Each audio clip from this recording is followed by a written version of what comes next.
I'm a registered dietitian. I'm an exercise physiologist. I'm a cardiologist. I'm a clinical pharmacy coordinator. I'm living with heart disease every day. And I live with coronary artery disease.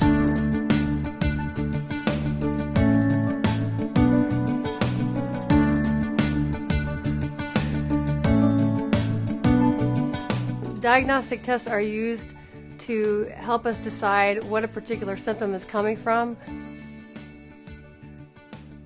With testing, we start out looking at things that are very low risk for the patient and give us some discrete numbers as far as risk and gauging risk. It's all about estimating risk, really.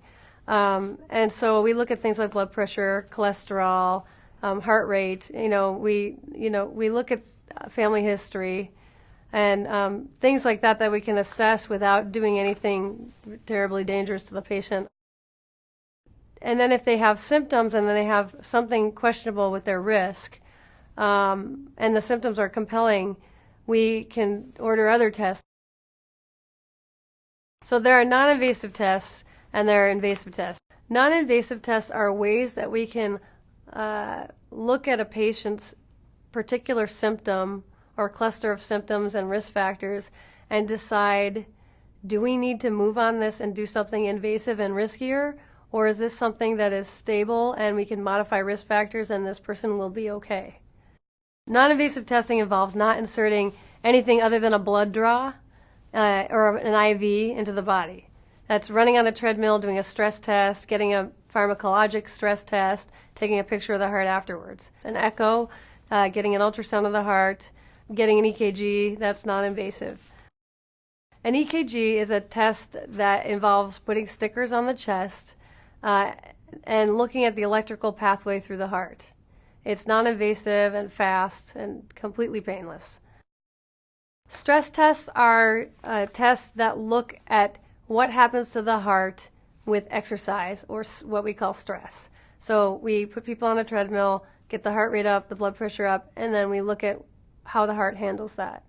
And then there are pharmacologic stress tests for people who can't run on a treadmill, where you have some medication given through an IV to simulate that stress, and you have pictures taken before and after. An echocardiogram is an ultrasound of the heart that looks at the heart structure and function. It can look at the valves. It can measure chambers. It's good in many respects, and it's good as an adjunctive to stress tests. An MRI is a giant magnet that looks at the heart without any radiation at all, and it's a very clear picture of the structure of the heart and can look at the valves and chamber sizes very well too. A CT scanner can be used in a couple ways. One way is just looking at the calcium score. So if you have calcium deposition in your artery, you can catch that. So we know that there's cholesterol plaque in that artery. We have some other CT scans for the heart called CT coronary angio, where you get an IV inserted and you get IV contrast or dye. And the CT scan of the heart is timed for when the dye reaches the coronary arteries and then snaps the picture then. And that gives us a picture of the arteries themselves. It tells us not only is there some calcified plaque in there like the other CT scan, but it tells us, is there soft plaque, non-calcified plaque, which is fresher and actually more dangerous, and it tells us how much blockage there is, or if there's any blockage. Invasive testing is something that involves a risk, a larger risk, such as heart attack or stroke or death from the test. A coronary angiogram is an invasive test, and it's what we consider to be the gold standard test. We can squirt a puff of dye directly into the coronary arteries using a catheter that's in the aorta inside the body, and an X-ray camera takes a picture of the artery as the dye is going through, and it's a very clear picture. It's the best way we have of looking at this. And then if there is a blockage there, we can open that with the same procedure with balloons and then stents. Stents are little teeny tiny little wire mesh tubes that we insert over a wire and a balloon and inflate the balloon and deploy the stent that way expand the stent and prop the artery open. Sometimes it's not safe to fix blockages with a stent. Sometimes there are too many blockages, or the heart is very weak, or one of the main arteries is blocked in combination with many others. And working on one area with a stent would be way too high risk.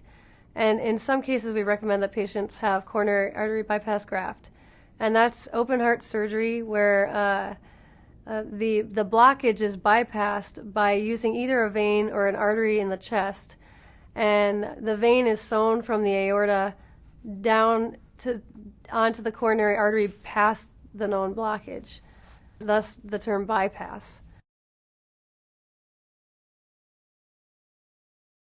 Women with known coronary artery disease, meaning they've had blockages in the coronary arteries or heart attack in the past, the most important test is actually what's done in the office every day, which is blood pressure, heart rate, and cholesterol. Exercise is very, very important, not just in keeping your heart healthy, but it also alerts you to the fact that something might be wrong. If you're used to regular heavy exertion, you will know at an earlier stage in the disease or in the process if there's something wrong than a sedentary person would.